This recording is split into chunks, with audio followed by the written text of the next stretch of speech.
खाओ। मुझे भूख नहीं है। भूख नहीं है या भरोसा नहीं है? इसमें जहर नहीं है। अब बेफिक्र होकर खाओ, मरोगे नहीं, पेट भर जाएगा। क्या बकवास कर रही हो जारिया? मुझ में तुम्हारी बकवास सुनने का हौसला नहीं है। जाओ यहाँ से, मुझे अकेला छोड़ दो। यहाँ मैं अकेला छोड़ दूं ताकि मंसूबे बनाओ और हमारा घर उजाड़ दो? हम पहले ही उजड़ चुके हैं। तुम अंधी हो जो सब नहीं देखती। मैं अंधी हूँ, बहरी हूँ, पागल हूँ। तुम्हारे तो होशोवास बहाल है ना, तुम ही मुझे समझा दो। मैं अपने घर में कैद होकर रह गया हूँ पगली। मैं गुसल खाने भी जाऊं तो उसकी खबर मुख्तार को होती है। ये कोई छोटा अजाब है? इस घर से बेहतर तो कब्र होगी। ये सब तुम्हारा ही कसूर है। मैं कसूरवार हूँ या तुम? जाके मुख्तार के पैरों में गिर गई, इस कदर गिरिया किया कि वो हमारे गुरूर को कुचलकर हमारी जान बख्शने पर तैयार हो गया। अच्छा, मतलब तुम्हारी इस बिगड़ी हुई तबीयत और टेढ़े तेवर का राज वो अमान नामा है जो मुख्तार ने हमें दिया था। हाय, मैं मर जाऊं तुम्हारे पामाल शुदा गुरूर पर। जब एक मर्द का गुरूर पामाल हो जाता है तो उसकी गैरत रोने लगती है। मैं समझ सकती हूँ। याद है जिस दिन कूफे की औरतों ने तुम्हें पत्थर मारे थे? मैंने तुमसे कितनी इल्तमास की थी कि उमर चलो कूफा छोड़ देते हैं। अगर तुम्हारी गैरत रो रही होती तो तुम उसी दिन कूफे को 3 तलाक दे देते। तो तुम अच्छी तरह समझती हो उस मर्द के दुख को, गुरूर जिसका पामाल हो गया हो।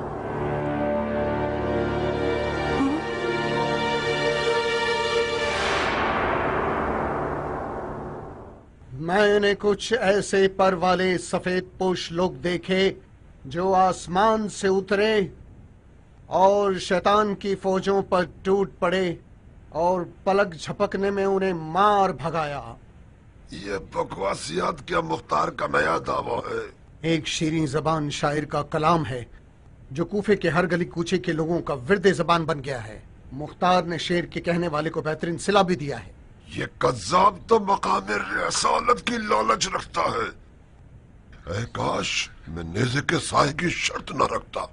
ये तो इराक के सूरज की धूप के नुकसानात में से है जो इंसान का दिमाग खराब कर देता है और अकल ठिकाने नहीं रहती। वरना ये तो हम सबको पता था कि मुख्तार को मोहलत देना एक बहुत बड़ी गलती है। क्या बात है हकीम, क्या ये पाँव ठीक भी होगा या मर जाने के बेटे के पैर की तरह हमेशा के लिए सड़ गया है? आप खुद देख सकते हैं, उस हैबतनाक और तफन वाले जख्म से अब सिर्फ एक मुख्तसर सी खराज बाकी रह गई है। वाकई घबराए मत, आंखें खोलकर अपने कादिम के मुआवजे को देखिए।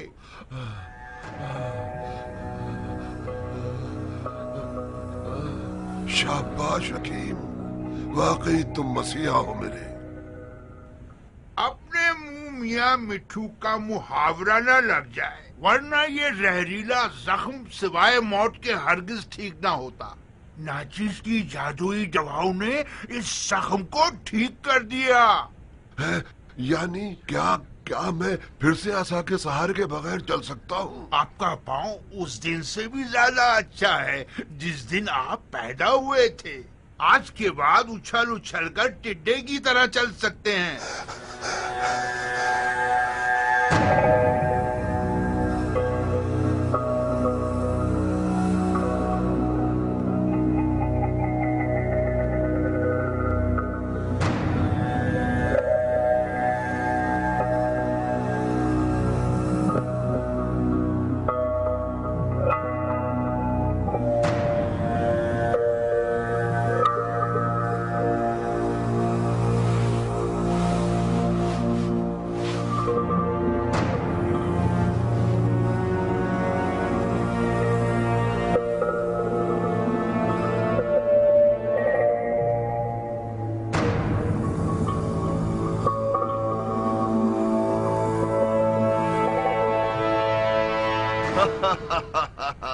देख रहे हो बिनशस, मैं एक अजम की तलवार के जख्म से निजात पा गया।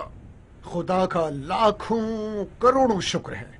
शिमर के लिए ये बहुत शर्म की बात होती कि उसका पांव उससे पहले कब्र में चला जाता, वो भी एक अजम की तलवार की ज़रब से।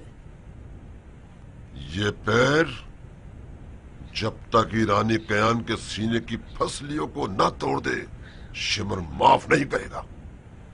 ईरानी कियान से इंतकाम लेने के लिए अभी काफी वक्त पड़ा है। शेम्र, तुम्हारे पांव के जख्म ने हम सबको परेशान कर रखा था। अब जबकि हम इसके शर से निजात पा चुके हैं तो अब वक्त ज़ाय नहीं करना चाहिए। मुख्तार के जासूस लम्हा ब लम्हा हमारे करीब आते जा रहे हैं।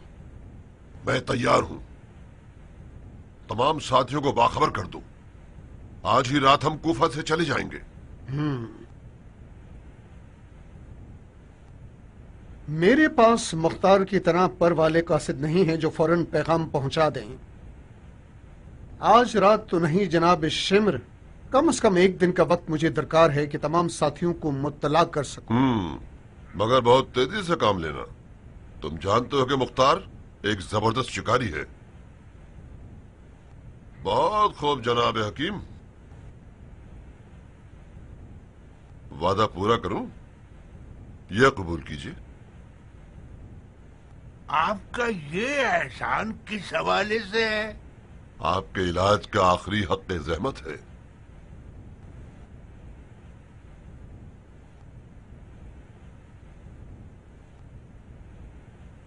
तो फिर जो खतरा मैंने अपनी जान पर लिया उसकी कीमत का क्या होगा? इस तरह शिमर के पास आना, वो भी इन हालात में जब पूरा कूफा मुख्तार का जासूस है, इसकी क्या कीमत होगी शेख? और फिर ये इस काम की असली कीमत भी नहीं है। आप अनकरीब कूफे से चले जाएंगे, मैं रह जाऊंगा और वो ताने दुसने जो हमेशा मुझे सुनने पड़ेंगे। अगर मुख्तार को ये पता चल जाए कि कातिल हुसैन का मेरे हाथों से इलाज हुआ है, पहले तो मेरे हाथों को काट देगा, उसके बाद वो मेरे सर को कलम कर डालेगा। हकीम साहब बिल्कुल ठीक फरमा रहे हैं शिमर। हकीम के काम की कीमत नहीं लगाई जा सकती। उसे तुम जितना भी दे दो कम होगा। हकीम साहब, तुमने मेरी जान बचाई है, ये कोई छोटी खिदमत नहीं है। और मैं भी कोई अंधा आदमी नहीं हूं जो खिदमत गुजारों की कदर ना करूं। आप मेरे इलाज के बदले में मेरी जान तो नहीं मांग रहे, मांगते हैं क्या? ये आप क्या कह रहे हैं शेख? मुझे अगर आपकी जान लेनी हो तो मैं आपका इलाज क्यों करता? कितना चाहते हो? आप अपनी सखावत से जितना भी दे दें, ये कीमत आप खुद मुअय्यन कर दें। ठीक है। इस घर के सरदाब में इतने सोने के सिक्के मौजूद हैं कि हम मुख्तार के खिलाफ पूरा एक लश्कर तैयार कर सकते हैं। चलो हकीम।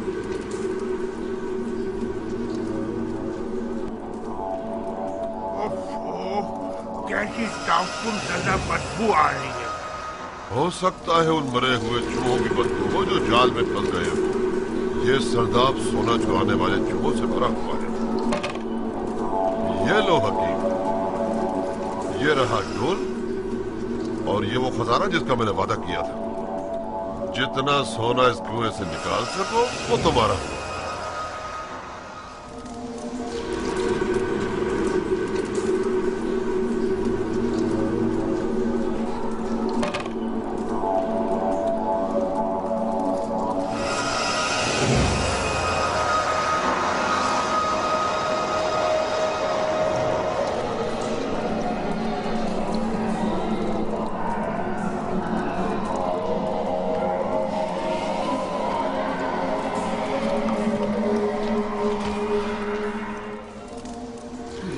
मकबरा है फिरौनों का।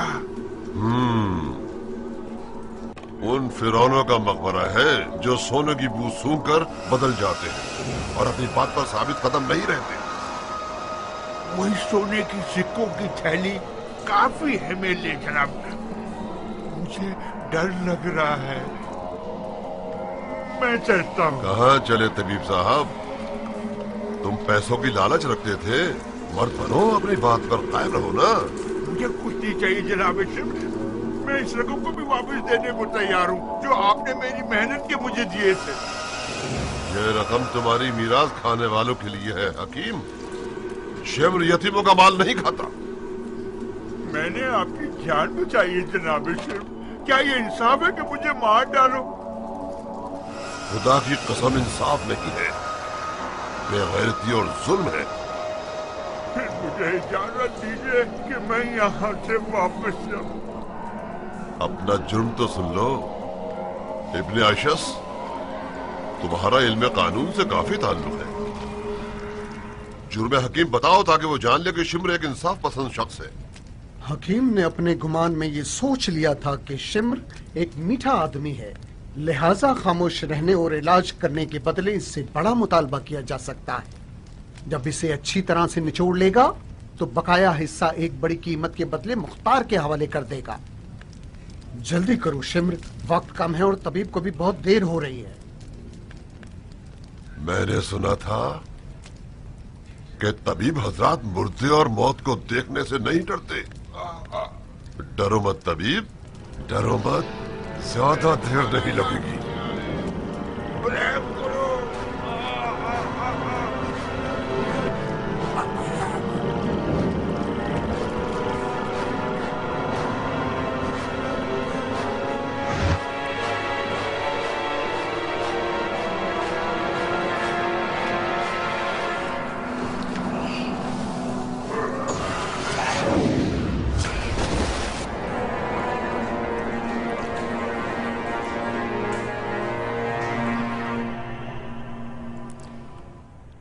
इस वक्त कूफे से भागने के लिए सबसे पुरअमन रास्ता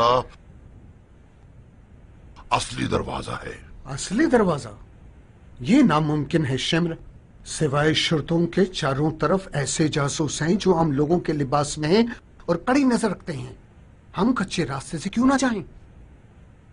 कूफे के कच्चे रास्ते में ज्ञान जैसा एक शिकारी जाल बिछाकर बैठा हुआ है और अपने शिकार के इंतजार में है।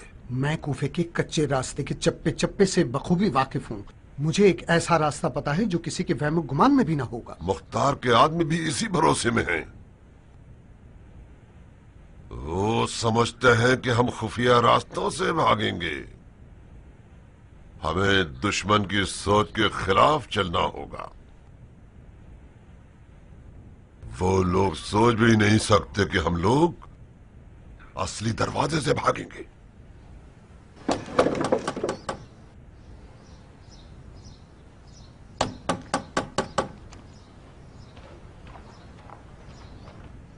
कौन है? मलकुल मौत। मैं तुम्हारे बड़े से सर को पका के अमीर मुख्तार के आगे पेश करूंगा।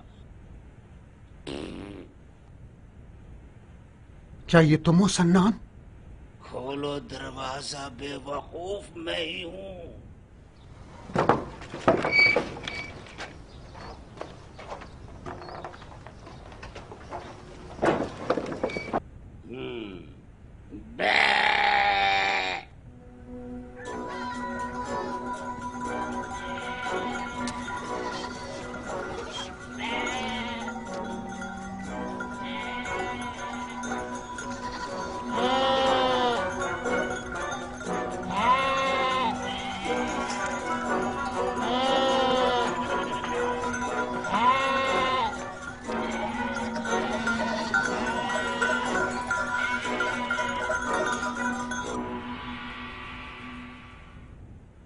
देखो उमर, मुख्तार ने पिछली हंगामा आराई के बाद अपने तमाम तरहदनामे खत्म कर दिए हैं। छोटे और बड़े किसी पर रहम नहीं करता।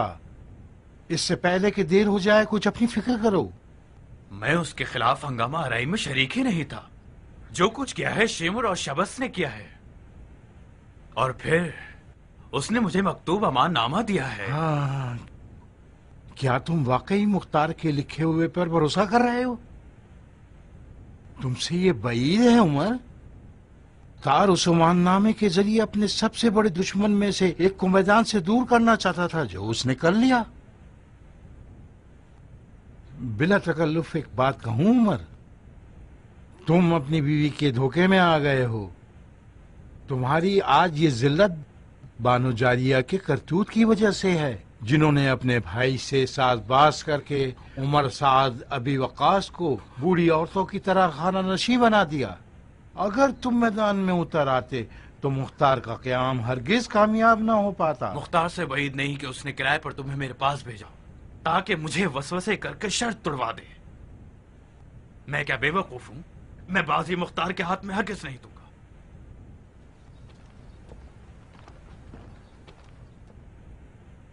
मैं सिर्फ उस दोस्ती और मोहब्बत की खातिर तुम्हारे पास आया था। आज मैं मुख्तार की महफिल में मौजूद था। उसने अपने साथियों से वादा किया कि कल मैं उस शख्स को कत्ल करूंगा जिसकी शक्ल सूअर से मिलती है, और तुम लोग उसकी मौत से बहुत मसरूर हो गए। उसने तुम्हारी निशानियां बताई हैं उमर, खुद ही समझो।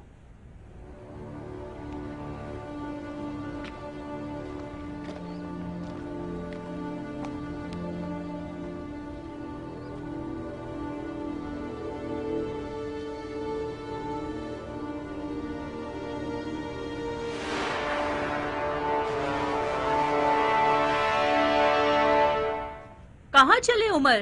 कब्रिस्तान। मैं तुम्हारी शक्ल देख देख कर थक गया हूँ जारिया। तुम्हारी तबीयत तो ठीक है उमर, अपने दोस्तों के धोखे में मत आओ। वो लोग तुम्हें जोश दिला रहे हैं ताकि तुम मुख्तार से लड़ पड़ो। अगर मुख्तार में मुझसे लड़ने की हिम्मत होती तो इतने साल सब्र नहीं करता और मौके की ताक में ना रहता। वो धोखे से मुझे मखलूब करना चाहता है। मैं अपने भाई मुख्तार को अच्छी तरह से जानती हूँ। ये नामुमकिन है कि वो अपने वादे को तोड़ दे। बकवास बंद करो और इतना अपनी माँ और अपने भाई पे फख्र मत करो। दोबारा तुमने उसका तस्करा किया तो तुम्हारी जबान काट दूंगा। खुदा की कसम खाकर कहती हूँ, अगर तुमने वादा खिलाफी की तो मैं मुख्तार को इत्तला देकर तुम्हें रुस्वा कर दूंगी। मौका मिल सके तो जरूर अपने उस सींग वाले भाई को इत्तला देना। मेरी आज की ये जिल्लत तुम पर भरोसा करने का अंजाम है। तुम उस चाल का मजेदार निवाला हो जिसे मुख्तार ने मेरे लिए बिछाया है। तुम होश में तो हो उमर? ये क्या फजूलियात हैं? तुम्हारी और मुख्तार की जात एक ही है। तुम दोनों सरदारी और इख्तिदार के आशिक हो। तुम लोगों पर भरोसा करना हिमाकत है। तुमसे मेरी जवानी का इश्क आज शदीद नफरत में बदल गया है। मुझे भी काफी अरसे से एक सच बेचैन कर रहा है जो मैं बोलना चाहती थी। तुम कभी भी मेरे आशिक नहीं थे उमर।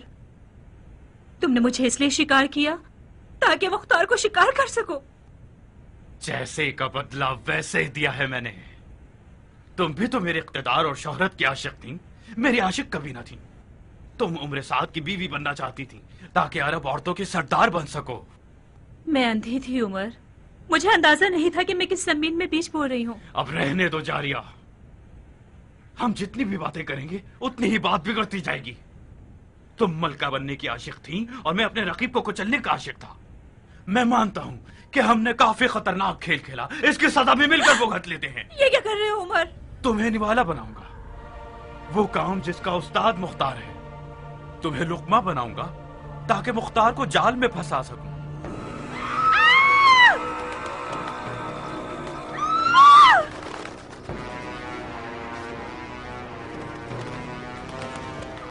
बच्चे! अरे कनीज़ो! मेरे बच्चे कहाँ हैं? मेरे बच्चे कहाँ हैं? तुम एक हैवान हो, संगदिल शख्स। एक सरदार के लिए हमेशा जीत ही सब कुछ होती है जारिया। अब तुम मेरे लिए एक दुश्मन की हैसियत रखते हो। इस बागी औरत को घर के सरदाब में कैद कर दो और मुंतजिर हो जब तक मेरा पैगाम आए। लानत हो तुम पर उमर। मुझे अब पता चला कि तुम्हारे बारे में जो कुछ कहा जाता था वो सब सच था। मुझे अब समझ में आया कि तुमने हुसैन के घर वालों के साथ क्या किया होगा। मैं तमन्ना करती हूँ कि जिंदा रहूं और तुम्हारी मौत पर नाचूं। खुशी के कपड़े पहन के हर हर ये तमन्ना तुम्हारे साथ कब्र में जाएगी।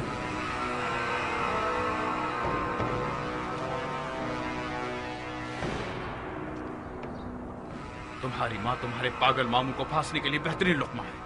उसने हमारे घर के राज मुख्तार को पहुंचा दिया। उसने हमारे साथ खयानत की है। इसे कैद करना मजबूरी है। जिस दिन ये हमारे मुआसरे को तोड़कर मुख्तार के घर गई थी, आपको उसी दिन इसके हाथ पैर तोड़कर मार देना चाहिए था बाबा।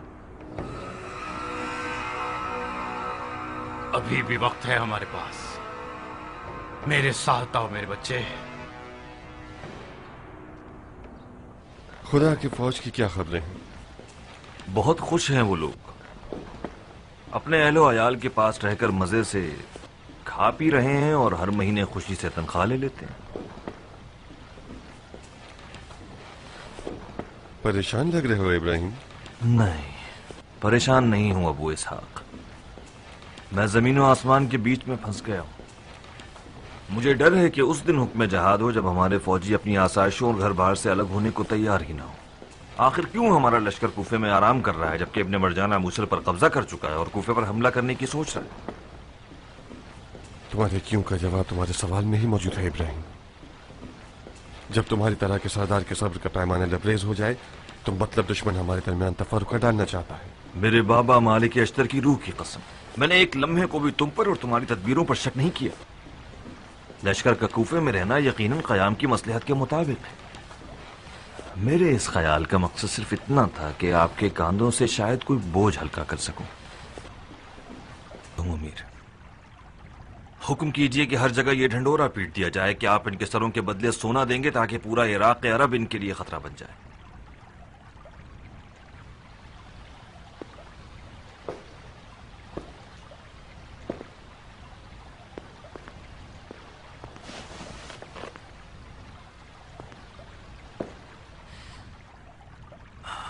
अगर अमीर को बुरा न लगे और बेजा दखलंदाजी ना कहलाए तो मैं भरपूर तरीके से मैदान में आकर फितने की जड़ें काटने को तैयार हूं। नहीं इब्राहिम, बेहतर यह होगा कि तुम सबसे बड़े फितने की तरफ जाओ। खुदा गवाह है कि मैं सबसे ज्यादा मरजाना के बेटे से लड़ने की तमन्ना रखता हूं, मगर क्या करूं कि इस वक्त हुकूमत में जकड़ा हुआ हूं और मुझे यहीं रुककर हुकूमती मामला देखने होंगे। ये लो, ये इब्ने मरजाना से जहाद का हुक्म है।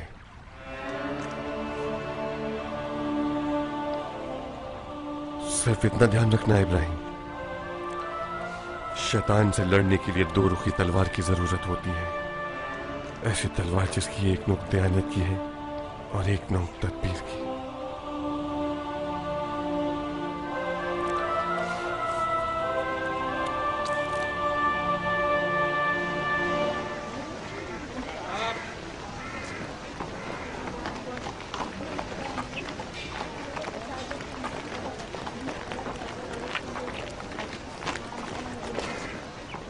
ले जाओ इसे। मेरा गधा, मेरा गधा, मेरा गधा। चलो। मेरे गधे को मारना मत। चलो। मेरे गधे को खाना मत। तुम्हें और तुम्हारे गधे को एक साथ तो नहीं ले जा सकते। इसके गधे का ख्याल रखो जब तक फैसला ना हो जाए। चलो।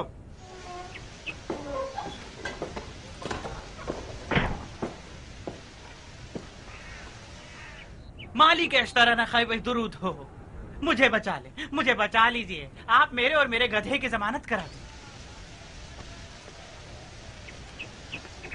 अहलन व सहलन सरदार। अहलन इब्ने कामिल, अहलन। मुजरिमों में से है क्या? शिम्र का गुलाम है और रुस्तम कहलाता है। ईरानी है। सुना है करबला में लकड़ी से उम्मे वहाब के सर पर मारकर इसने शेर दिल खातून को शहीद किया था। उफ मेरे खुदाया, क्या तुम वहां थे?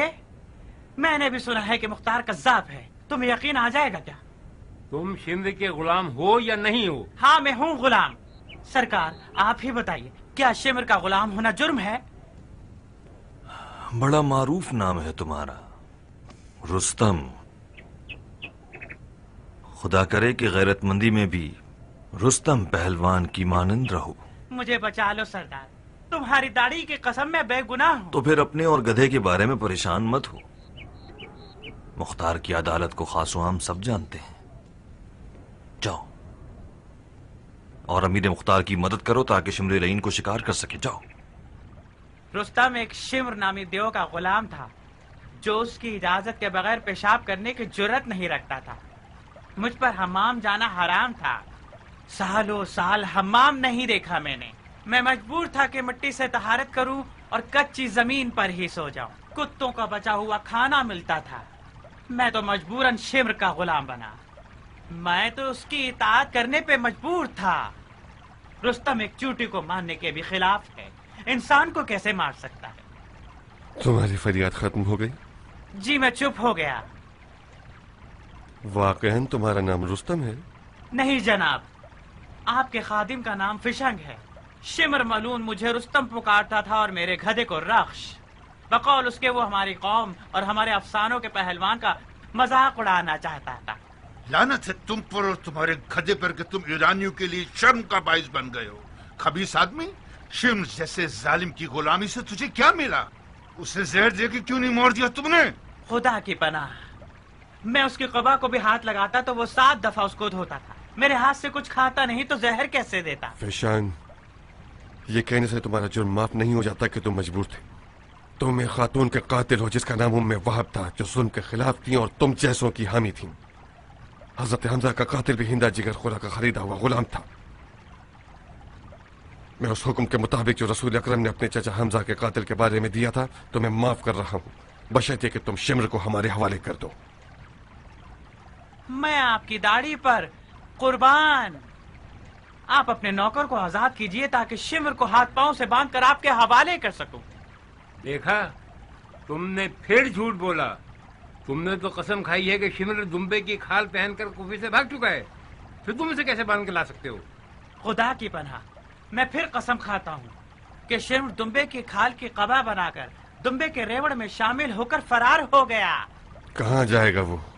मदाइन के करीब एक खंडर है जो पहले कारवां सरा था, वहाँ मुझे बुलाया है। अगर मैंने देर कर दी तो समझ जाएगा कि शिमर की खोज लगाई जा चुकी है। कब पहुँचने का वादा किया था? आज ही। मैं मदाइन जा रहा था कि शहर के दरवाजे पर मुझे उन लोगों ने पहचान लिया। अगर आज शाम तक मैं अपने आप को शिमर तक ना पहुंचाऊं तो वो समझ जाएगा कि दाल में कुछ काला है। इसकी बातों पर भरोसा नहीं किया जा सकता अमीर। भाई नहीं कि शिमर मलून ने इस बेकार शख्स को लुकमा बनाया हो ताकि वो खुद हमें इस जाल में फंसाकर भाग सके। फौरन हुक्म दो और कूफे के तमाम असली और फरीद दरवाजे बंद करवा दो। सबकी तफ्तीश की जाए, चाहे इंसान हो या चौपाए। अमीर का हुक्म पहले ही जारी हो चुका है, तमाम रास्ते कड़ी निगरानी में हैं। फिशान, क्या तुम साबित कर सकते हो कि तुम खयानत का इरादा नहीं रखते? अगर आपको मुझ पर भरोसा नहीं तो किसी को मेरे साथ भेज दीजिए, मगर कोई ऐसा हो जिसे शिमर ना पहचानता हो। शिमर कुत्तों की सी हिस्स रखता है, 10 फरसख से ही खतरे की बू सूंघता है, खासकर घोड़ों की आवाजें। अगर आपके आदमी हमारा पीछा करेंगे तो नामुमकिन है कि उन्हें वहां पर शिमर का सहाया भी मिल सके।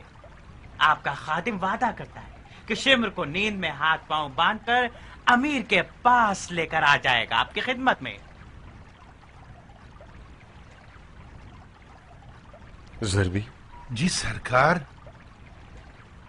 शिमर तुम्हें पहचानता है क्या? नामुमकिन है सरकार, मैंने तो उसे देखा है मगर उसने मुझे कभी नहीं देखा। तुम फिशन के साथ जाना चाहोगे? जी हाँ सरकार, आप जान भी मांगे तो दे दूं।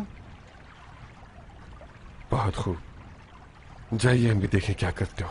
जो हुकुम सरकार। माफी चाहता हूँ, अगर आप कोई मकतूब अमानामा मुझे दे दें तो मेरी 7 पुश्तों पर आपका ये एहसान होगा।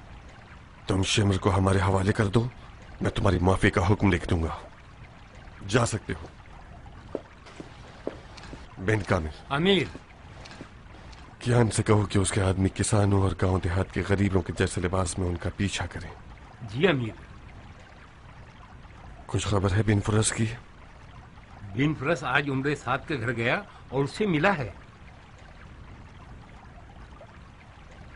एहतमाल है कि हमारे साथ बिन फरस से मिलने के बाद अहदनामे को बातिल कर दे। इसी वक्त उमर के घर जाओ और उसकी हालिया खबर मुझे ला कर दो। जी अमीर।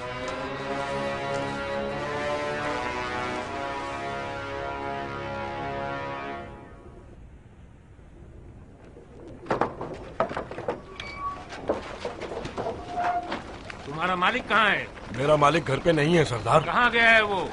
अपने खानदान वालों से मिलने गए। ताज्जुब है, लगता है घर में बैठे रहने से उम्रे साथ दिख गया है और हवा खाने गया है।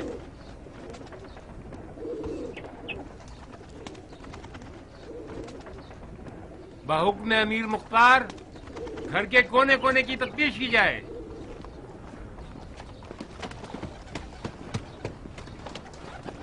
रहम कीजिए सरदार, अगर मालिक को इन सब बातों का पता चल गया तो वो हम सबको जिंदा दफना देगा। घर की मालकिन कहाँ है औरत? सब गए हुए हैं, मालिक, मालकन, बच्चे।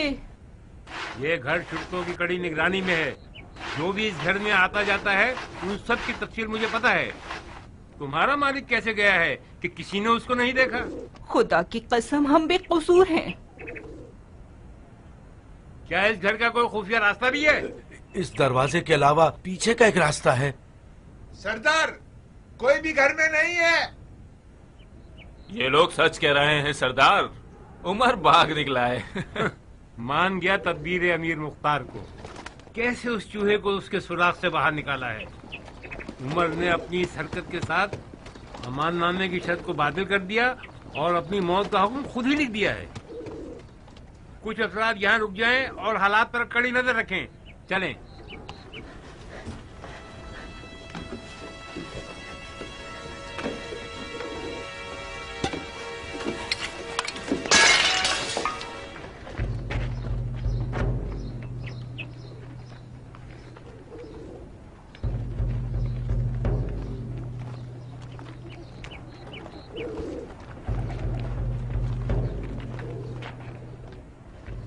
ये कैसी आवाज थी? बिल्लियों की आवाज है। बिल्ली? क्या तुमने बिल्ली की मियाऊं की आवाज सुनी? पानी का मटका टूटने की आवाज थी। जो कुछ भी है इस सरदाब के अंदर है। यकीन कीजिए बिल्ली की आवाज है। हमने सरदाब में बिल्ली छोड़ी है ताकि चूहों को खा जाए। यकीनन उसी बिल्ली ने कोई कूजा तोड़ दिया होगा। खुदा करे कि तुम लोगों का झूठ सच हो जाए, वरना तुम सबकी जबानें काट कर तुम्हारे कानों पर टांग दूंगा। दरवाजा है सरदार, तोड़ दो।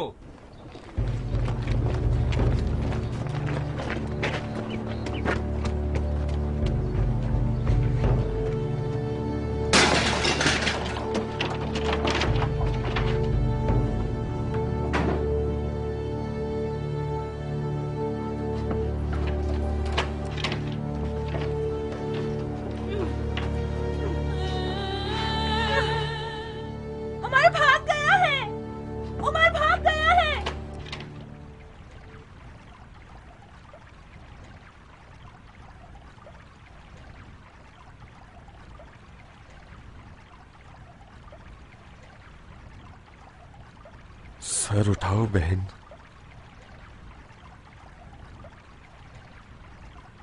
मुझे देखो। सालों से बहनों वाली नजरें देखने को तरस गया हूं। मैं बहुत शर्मिंदा हूँ भाई।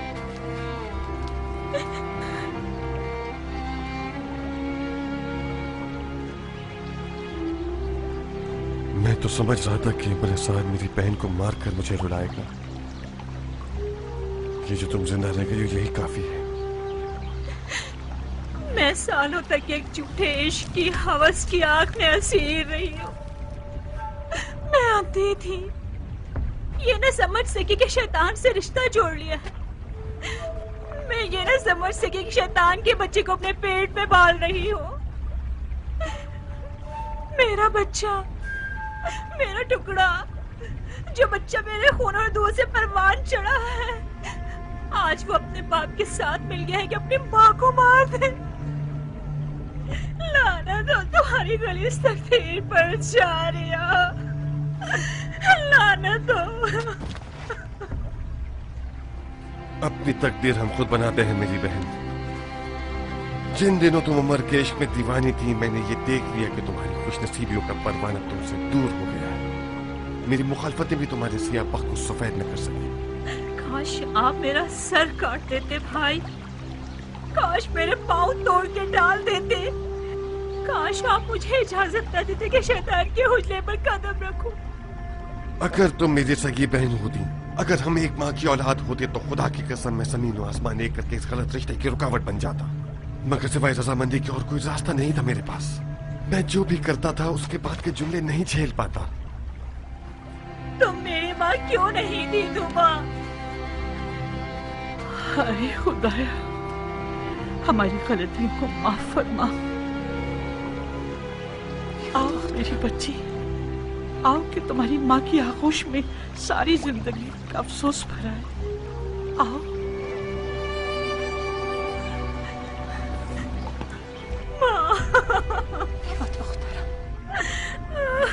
मुझे नहीं पता, शायद मैं ही कसूरवार हूँ कि मैंने हमेशा अपनी सौकन की बच्ची की नजर से तुम्हें देखा। जब तुम लोगों के बाप का इंतकाल हुआ तो तुम्हारी माँ के पेट में तुम थी।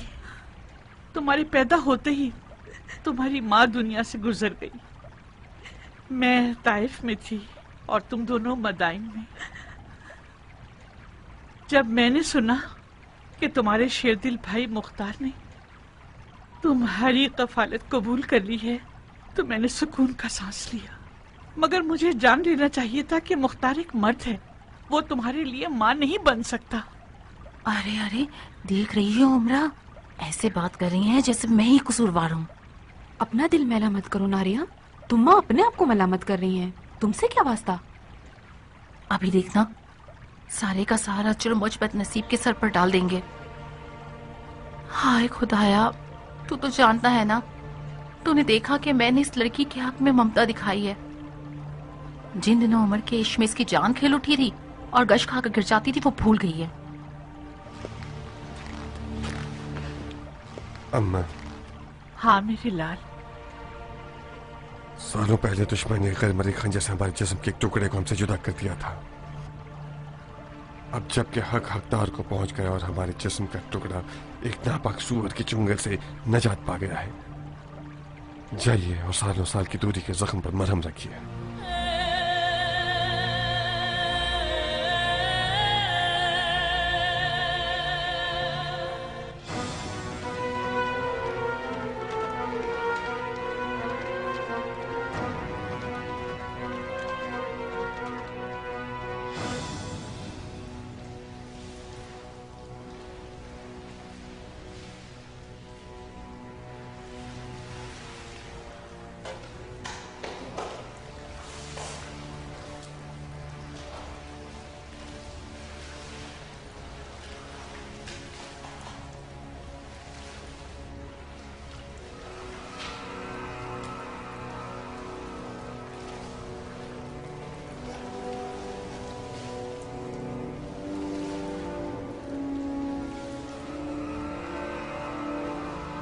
नहीं, मुझे वाज पे गुस्ल करना है। क्या यह जुर्म है? बाबा जान, आप जानते हैं हम क्या कर रहे हैं? हाँ मेरे बच्चे, हमें नहाना है।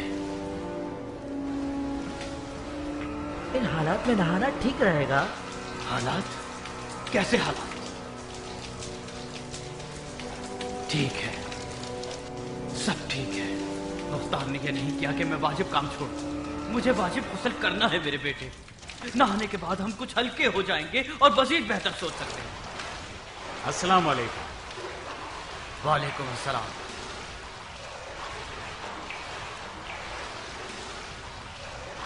और मजीद बेहतर सोच सकते हैं। अस्सलाम वालेकुम। वालेकुम अस्सलाम।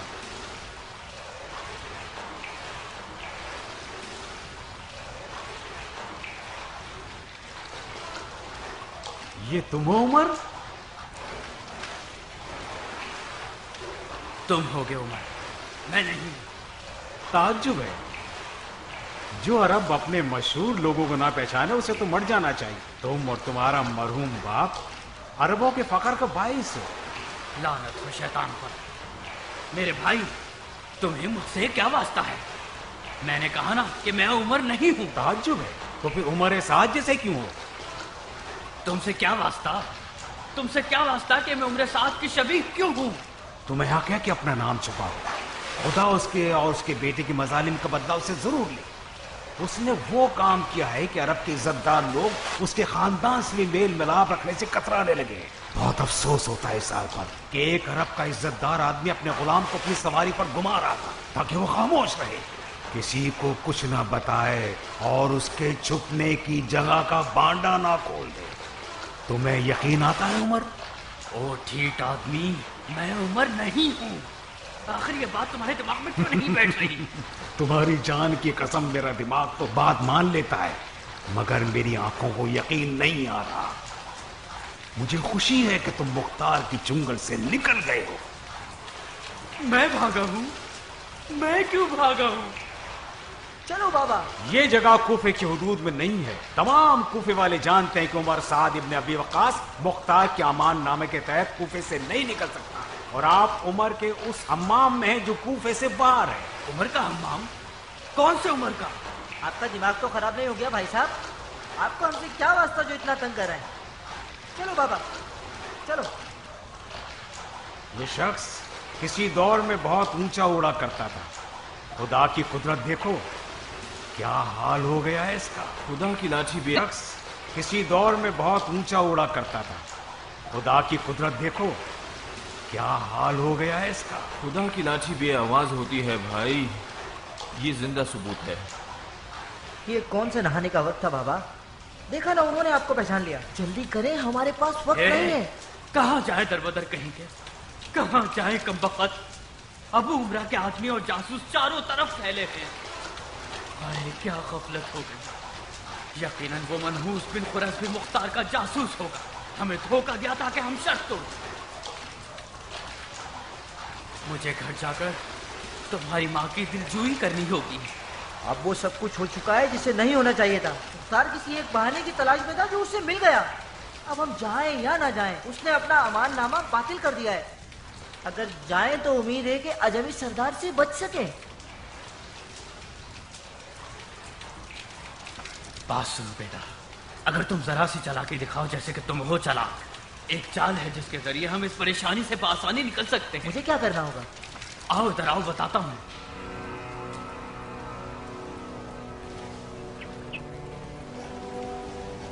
किधर? मुझे मुख्तार से मिलना है। तुम्हारा नाम क्या है शहजादे? मैं उम्र साद का बेटा हूँ, मुख्तार सकफी का भांजा। अच्छा, आइए, आपके मामू आपके मुंतजिर हैं। खुश आमदीद।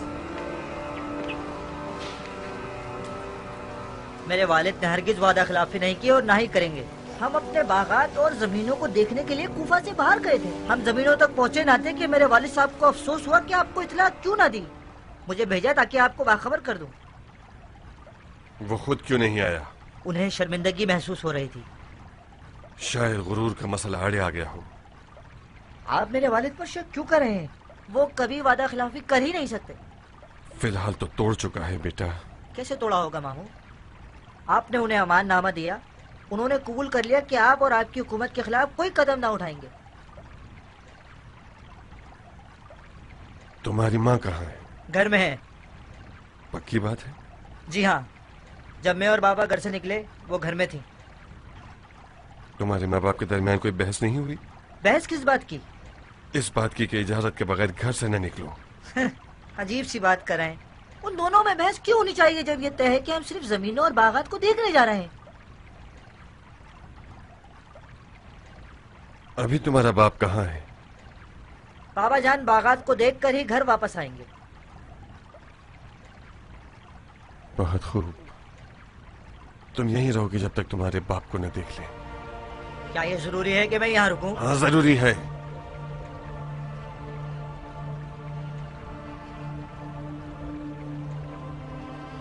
बिन कामिल।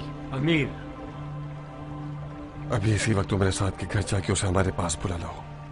अगर उसने बहानेबाजी की या तलवार निकाल ली तो उसका काम तमाम कर देना। जी अमीर।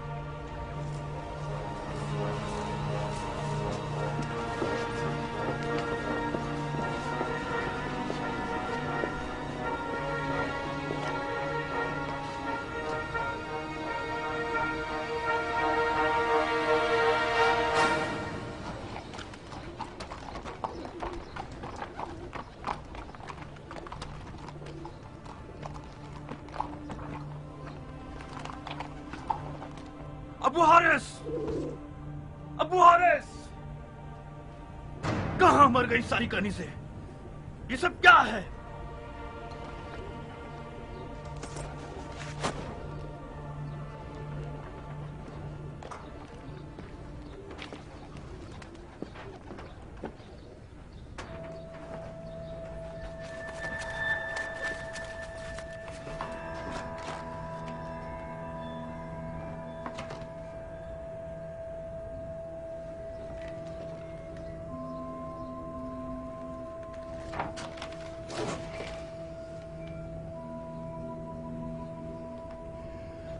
इस आस्तीन के सांप ने बिलाखिर अपना जहर उगल दिया।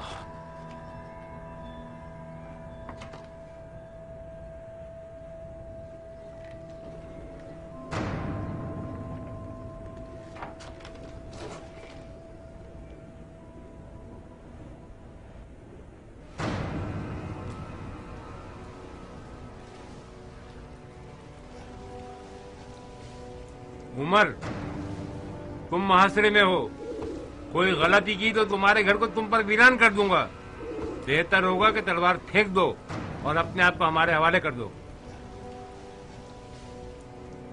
काश तुम्हारा जोशीला अमीर मेरे मुकाबले पर आया होता।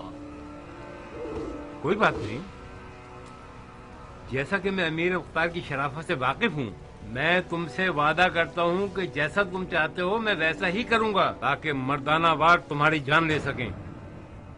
शायद किस्मत तुम्हारा साथ दे दे और तुम मुख्तार की जान ले लो। किस्मत हम खुद बनाते हैं अरब शाकरी। मैंने जिस दिन अपनी तलवार को पहचाना है, उस दिन मैं जान गया कि यह खूंखार हथियार मेरी तकदीर बन सकता है। मुख्तार ने भी इसी तलवार के बल पर आज खून के बिस्तर पर टेक लगा रखी है। मैं मुख्तार को अच्छी तरह जानता हूं।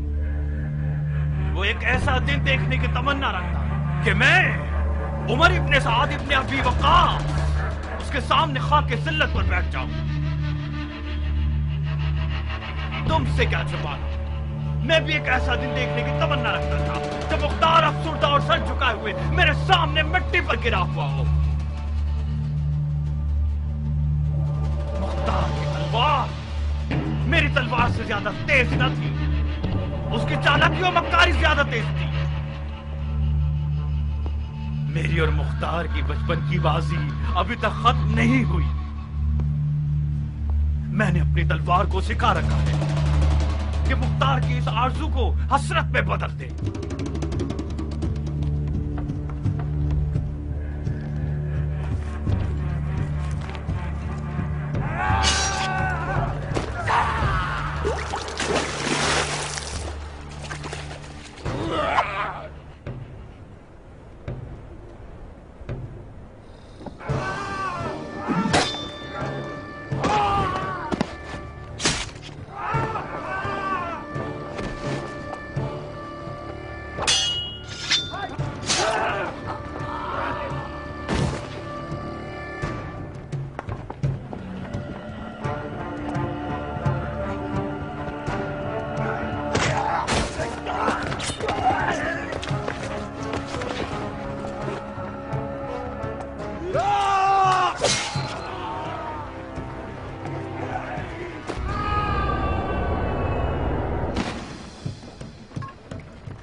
तुम्हारी तलवार की ताकत को तो मैं मान गया। अगर तुम हिमाकत न करते तो तुम्हारी और मुख्तार की जंग देखने वाली होती। तुम जो मुख्तार के हाथों के पले हुए हो, आगे बढ़ो। इन बेचारों का खून क्यों जाया करते हो? कोई बीच में ना आए।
इन्ना मिनल मुजरिमीन मुंतकिमून।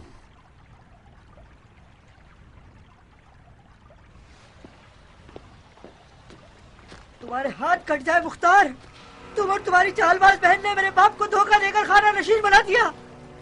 अगर वो तुम्हारे झूठे अमाननामे पर भरोसा ना करते और मैदान में उतर आते तो आज तुम्हारा सर इस तश्त में होता।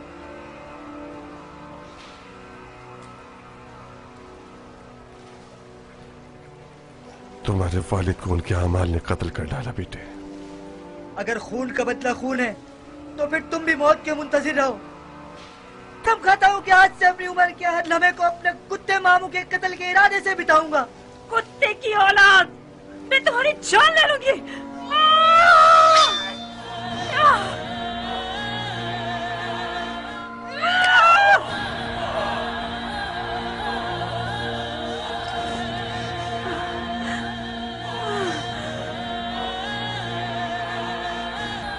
मैंने कसम खाई थी कि तुम दोनों के सोग में खुशी के कपड़े पहनकर हिलहिला करूंगी।